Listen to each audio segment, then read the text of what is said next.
Bonjour à toutes et tous, j'espère que vous allez bien. Comme je vous l'ai mentionné dans la vidéo d'hier, j'ai pas énormément de temps là pour faire des vidéos, mais c'est pour ça que là, je vais donc rajouter quatre crypto-monnaies dans le portefeuille CryptoGilu, donc ce qu'on est en train de construire en ce moment sur la chaîne. D'ailleurs, je vous rappelle que pour la vidéo d'hier, si jamais vous l'aviez pas vue, c'est pour transférer vos Lblock V1 en V2. Il vous reste 2 jours si vous êtes intéressé pour le faire et si vous êtes concerné par tout ça.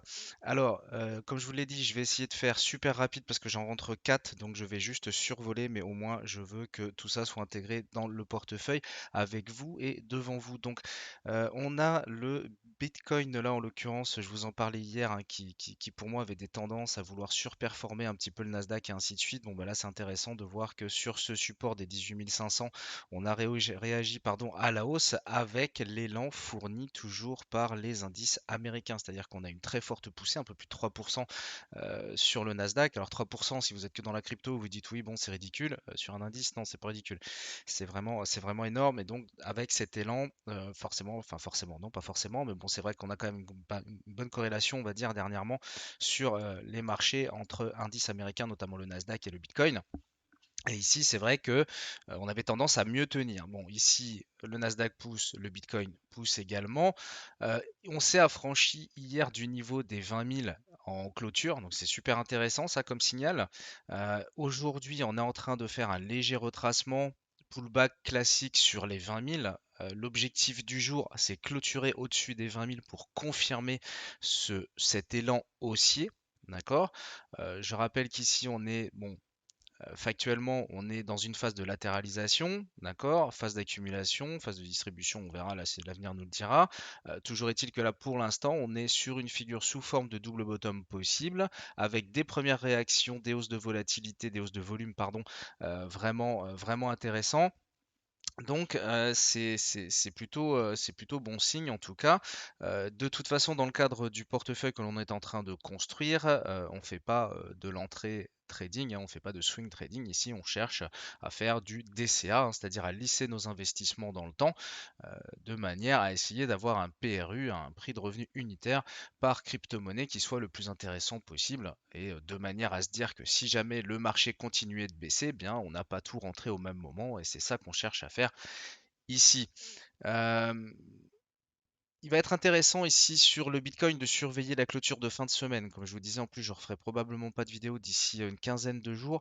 Donc, ça va être à surveiller. Peut-être que s'il y a urgence, enfin bon, je vois pas quelle notion d'urgence il y a, parce que de toute façon on est sur le long terme. Bon bref, ce qu'il va falloir surveiller ici vraiment, hein, sur la fin de semaine, ça va être la clôture hebdomadaire au-dessus des 20 466. D'accord? C'est vraiment important pour valider ce petit mouvement haussier qu'on a ici à la fois sur les indices et sur les cryptos. Ça va être vraiment important de valider ça en clôture hebdomadaire.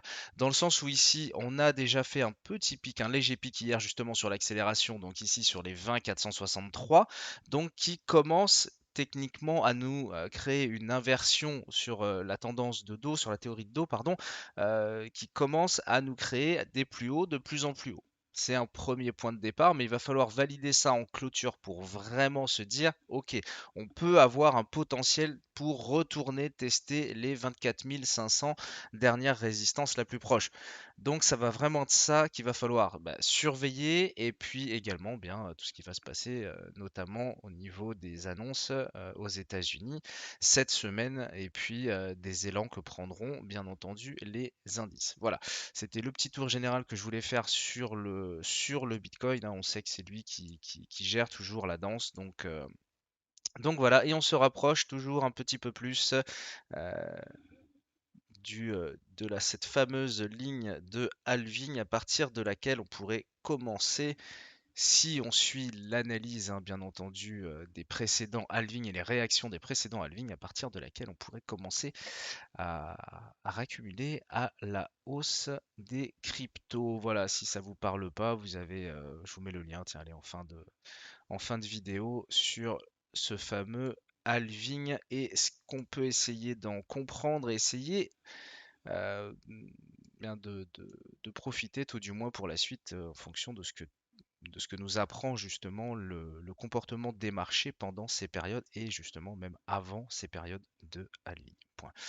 Alors, on y va. La première que je rentre, c'est Cosmos.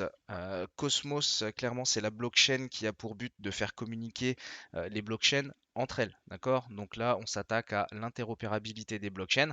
Donc, on est 23e au market cap. Comme je vous disais, je vais faire rapide, il y en a 4 à rentrer. Pourquoi je la rentre maintenant? Parce que déjà, c'est une crypto, sincèrement, pour laquelle le jeu, enfin un projet, donc Cosmos, hein, qui est vraiment pour moi très intéressant. Bien entendu, là en plus, je ne présente pas les dossiers, hein, donc faites vos recherches. Hein, Dior is your friend with Google.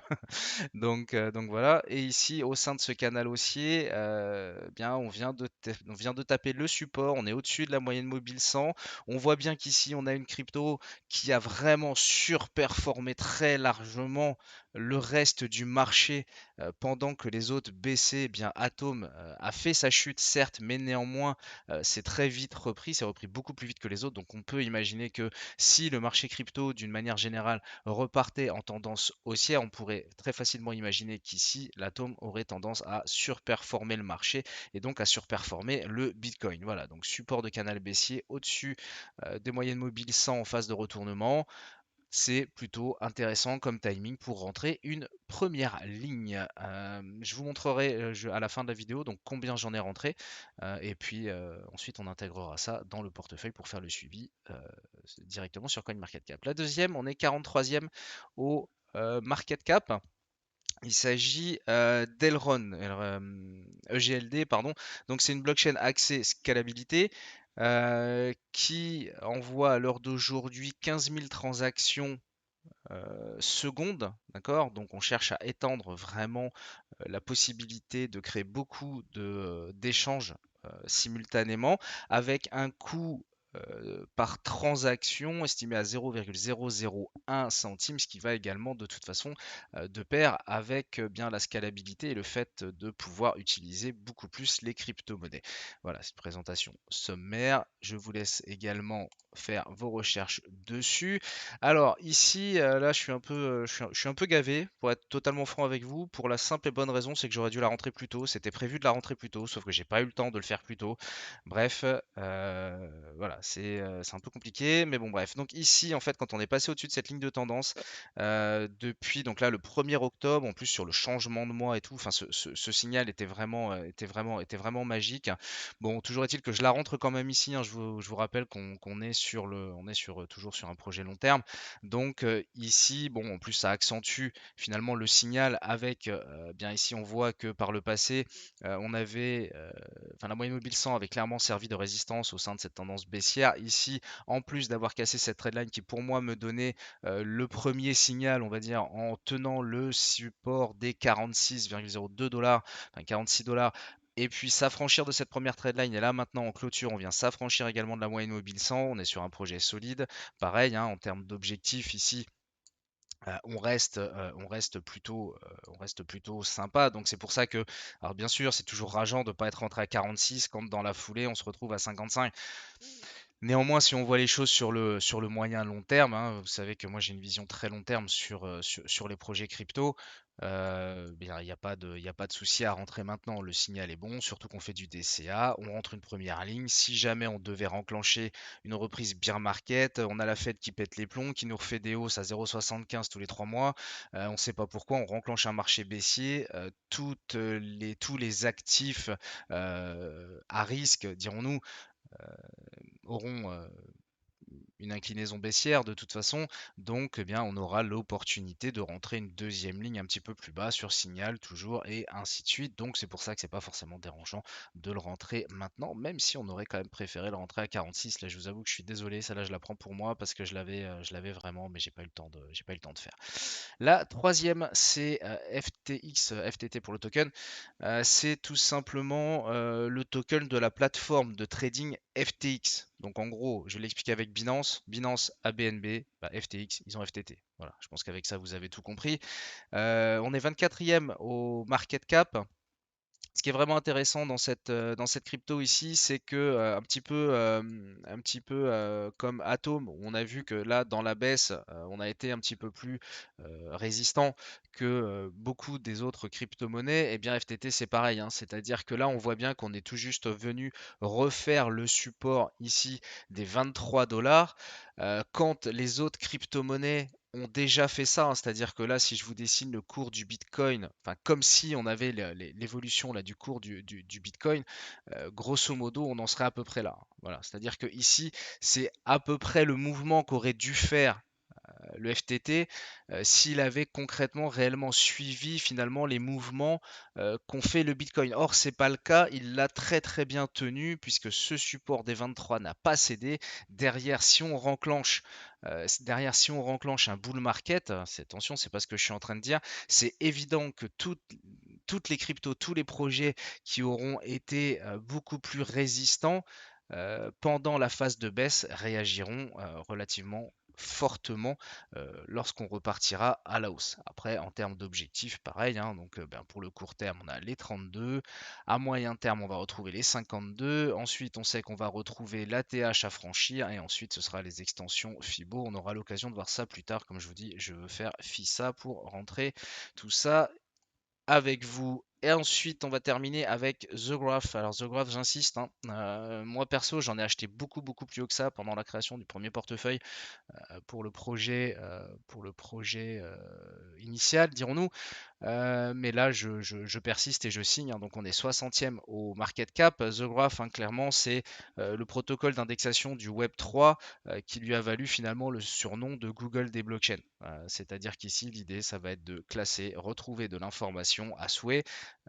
J'insiste sur le fait que eux, vraiment, c'est le projet, c'est vraiment pas forcément de faire, vous allez me dire, c'est un peu paradoxal, mais c'est leur objectif, leur priorité de base, c'est pas forcément de faire exploser le token, euh, mais derrière, ils veulent faire les choses bien. Et donc ça, c'est vraiment tout aussi important. La tokenomics, j'ai envie de dire, enfin, les mouvements du prix derrière suivront si le projet est clair. Je veux dire, c'est comme Google s'il s'était inquiété dans un premier temps de sa valeur en bourse, ou s'ils avaient pris le temps de bien faire les choses, vous voyez bien que de toute façon, à la fin, si c'est bien fait, ça explose. Donc c'est pas plus mal. Puis au moins, c'est pas ça rend aussi le truc un peu moins spéculatif, donc ce qui est pas plus mal. Donc moi, je vais être franc avec vous, hein, de toute façon, si vous suivez la chaîne, vous le savez, moi j'en avais acheté ici sur le support des 0,50 qui a servi de résistance depuis, et ensuite on a clairement coulé hein, pendant les grosses baisses. Donc voilà, ici néanmoins, euh, comme je vous dis, sur le long terme, moi ça c'est vraiment un projet qui me plaît. En plus, il y a pas mal de partenariats qui se font en ce moment. Il y a des choses qui devraient venir également d'ici fin d'année, mais que vous devriez trouver facilement si vous faites vos recherches comme il faut avant d'entrer. Ici, donc pareil, hein, de toute façon, toujours sur le même principe, hein, on est toujours sur cette figure potentielle, on va dire, de double bottom, figure de retournement qu'on aura l'occasion de voir très largement. D'ailleurs, je vous rappelle, dans la formation, la première vidéo est en cours. Il va falloir que je profite d'ailleurs un petit peu d'avoir plus de temps à un moment pour bien créer un stock de plusieurs vidéos qui va me permettre de vous les diffuser avec un petit peu plus de régularité, dirons-nous. Pour ça, il faut que je crée un peu de stock. Je suis très emballé en plus par l'idée de faire cette formation, mais comme je vous dis, je cours un peu après le temps. Donc si ça vous intéresse, surtout de ne pas louper ça. Alors bien entendu, dites-vous bien qu'on ne fera pas que voir des figures chartistes et ainsi de suite. L'idée, c'est qu'on verra sur cette formation absolument toute l'utilisation possible et imaginable qu'il est possible de faire avec l'analyse graphique et principalement du price action. Donc voilà, donc ici on est quand même toujours avec des rebonds qui sont relativement intéressants sur des niveaux bas, vraiment très bas, à l'intérieur d'une figure potentielle. Rentrer une première ligne ici sur un projet qui peut avoir euh, autant de potentiel derrière, c'est vraiment pour moi impossible de ne pas le faire. Je vous montre ici rapidement donc ce que j'ai acheté. Je l'ai fait juste avant de faire la vidéo, hein. Il est 11h18, je vais les rentrer dans le portefeuille. Donc j'ai acheté, vous savez que j'achète en moyenne toujours 25 dollars par crypto-monnaie, hein, de manière à faire ce DCA. J'ai rentré 248 GRT, 1 FTT, 1,91 Atom et 0,45 EGLD pour respecter ce money management. Maintenant, j'ai plus qu'à les rentrer dans le portefeuille. Ici, ce que vous avez sous les yeux, bien c'est le portefeuille au long terme, hein. On voit qu'on n'évolue pas énormément dernièrement. C'est logique, de toute façon, c'est phase de consolidation. Donc voilà. Donc nous, la courbe est haussière parce qu'on continue de rentrer des cryptos régulièrement, ce qu'on va continuer à faire. En tout cas, psychologiquement, vous voyez bien que c'est cool parce que même si le marché avait été baissier, bien ici, le fait de recharger nos cryptos maintenant, eh bien, on fait remonter notre courbe et c'est ça qu'on cherche à faire au général, c'est-à-dire lisser notre investissement dans le temps, atterrir sur le meilleur PRU possible et, euh, et se retrouver finalement avec un lissage qui va nous permettre de pouvoir subir des baisses sur le marché sans avoir fondamentalement peur de ce qui se passe et de ce qui est en cours. Bien entendu, pour ça, il faut avoir cette comment on dit, il faut avoir cette vision long terme, hein, bien entendu, sur le marché. Je rentre rapidement pardon, c'est ici. Je rentre rapidement les valeurs et puis comme ça après on pourra analyser le portefeuille complet avant de pouvoir passer à autre chose. Voilà, donc là j'ai fini, j'ai intégré donc les montants que je vous disais tout à l'heure, donc un FTT, 248 graphes, 0,45 GLD et 1,91 Atome pour Cosmos, hein, donc ben, forcément on a toujours cette courbe haussière. Alors ici ça nous fait un gros pic, comme je vous ai dit, hein, je suis désolé, là je vous en fais rentrer 4, enfin j'en fais rentrer 4 d'un coup, hein. D'ailleurs je rappelle, hein, juste pour la forme quand même, que je ne suis pas du tout conseiller en investissement, je crée juste ce portefeuille devant vous, vous en faites ce que vous voulez, vous y croyez pas, vous piochez, vous jetez, voilà, les choses qui vous plaisent, vous les mettez, vous les plaisez, et si ça vous plaît pas, bah, vous les mettez pas, mais en tout cas ça peut vous donner peut-être un autre regard, ou bien des fois trouver des projets que vous ne connaissez pas. Je rappelle que pour l'instant, on est quand même sur on reste pour l'instant sur des capitalisations relativement importantes pour la simple et bonne raison, c'est que ce serait idiot en ce moment d'aller chercher des gros projets à risque qui peuvent avoir de très grosses volatilités, alors qu'en ce moment on a des projets qui sont vraiment très solides et qu'on a la chance de rentrer à bas coût, à bas prix. De toute façon, il faut bien se dire que si toutes ces cryptos-là s'effondrent, toutes les autres s'effondreront, hein. À un moment, on rentre quand même de la bonne crypto ici. On n'a pas encore été pioché très très loin dans le market cap, ce qui va venir par la suite, hein, puisque c'est ce qu'on cherchera à faire quand on aura renclenché réellement un bull market de manière à essayer toujours de surperformer le marché. Euh, donc voilà, mais pour l'instant, il n'y a aucune raison de se priver, de se mettre en portefeuille de très très bons projets. C'est aussi important de se sécuriser.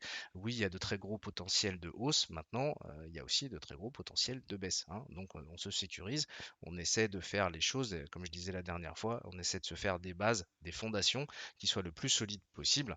Et ensuite, on optimise tout ça dans le temps et puis on ajustera tout ça, bien entendu, en fonction de ce qui se passe. Voilà, sur le marché. Donc ici, vous retrouvez le portefeuille complet. Vous pouvez également les retrouver, donc bien entendu, sur la chaîne, sur toutes les vidéos, je les intègre dans une playlist d'achat crypto que vous pouvez retrouver donc sur la chaîne. Voilà, donc comme je vous disais, je pense que je serai un petit peu absent prochainement sur les 10-15 prochains jours à minima, mais sachez que je reviens très vite. Si jamais je voyais quelque chose, bah, je ferai une vidéo super courte et puis voilà, si j'avais quelque chose vraiment d'impératif à rentrer, bien entendu, je prendrai le temps de le faire quand même.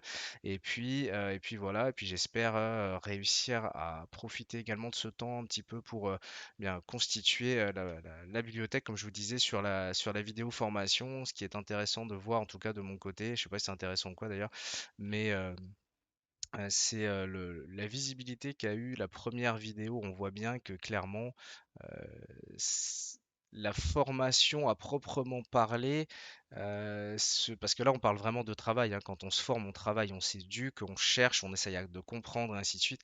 On voit bien que clairement ça attire beaucoup moins de personnes que les titres ultra putaclic pour acheter le premier shitcoin sorti. Alors ça me fait toujours ça me fait toujours un peu mal de constater ça, mais maintenant, bah, force est de le constater, hein. C'est-à-dire que c'est dommage, sincèrement, ce qui m'empêche pas de faire des vidéos sur lesquelles on va évidemment aller chercher des projets early et ainsi de suite. C'est aussi intéressant, mais n'empêche que prendre le temps, je pense, d'essayer de comprendre tout ce qui tourne autour de cet écosystème et avec, je pense que c'est vraiment pas dénué de sens. Malheureusement, il n'y a pas l'air d'avoir, il n'y a pas l'air d'y avoir, comment on dit, l'attention, l'audimat, je sais pas trop comment on dit en fait, qui est vraiment, vraiment intéressé par ça. Donc, bon, je le ferai quand même parce que bah, moi, ça me plaît de le faire. Et puis, c'est surtout que je sais que sur ce lot de peu de personnes, en fait, il y a des personnes qui ont vraiment compris l'intérêt de se former et de comprendre réellement les mécaniques de marché. Donc, bien, même si elles sont pas nombreuses, je me ferai quand même une joie de le faire pour elles. Voilà, voilà. Je vous souhaite à tous une très bonne semaine et puis je vous dis à très bientôt. Je vous retrouve le plus vite possible. Ciao les amis, prenez bien soin de vous.